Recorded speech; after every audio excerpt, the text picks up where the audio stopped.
కథా నేపథ్యం చాలా ఆసక్తికరంగా ఉంది. ఇది సాధారణంగా అభిమానులను కలిగి ఉండే హీరో కథ కాకుండా ఒక హీరో అభిమాని జీవితం చుట్టూ అల్లుకున్న కథగా తెలుస్తోంది.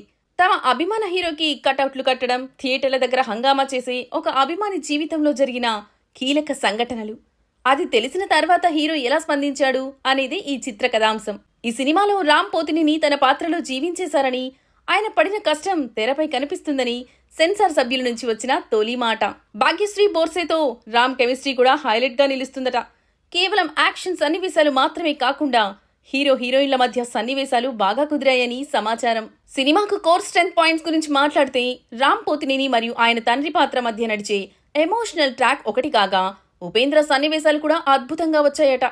ఇక మ్యూజిక్ ఈ సినిమాకు బిగ్గెస్ట్ ప్లస్ పాయింట్ అని, వివేక్ మెర్విన్ అందించిన పాటలు, రామ్ స్వయంగా రాసి ఆలపించిన పాట కూడా సినిమాకు బలాన్నిచ్చాయని చెబుతున్నారు.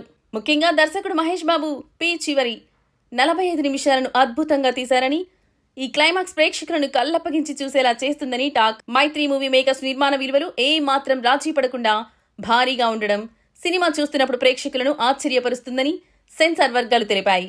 ఆంధ్ర కింగ్ తాలూకాకు బ్లాక్ బస్టర్ రివ్యూ రావడంతో నవంబర్ 27న థియేటర్లలో కూడా ఇదే టాక్ రిపీట్ అవుతుందని ఆశిద్దాం.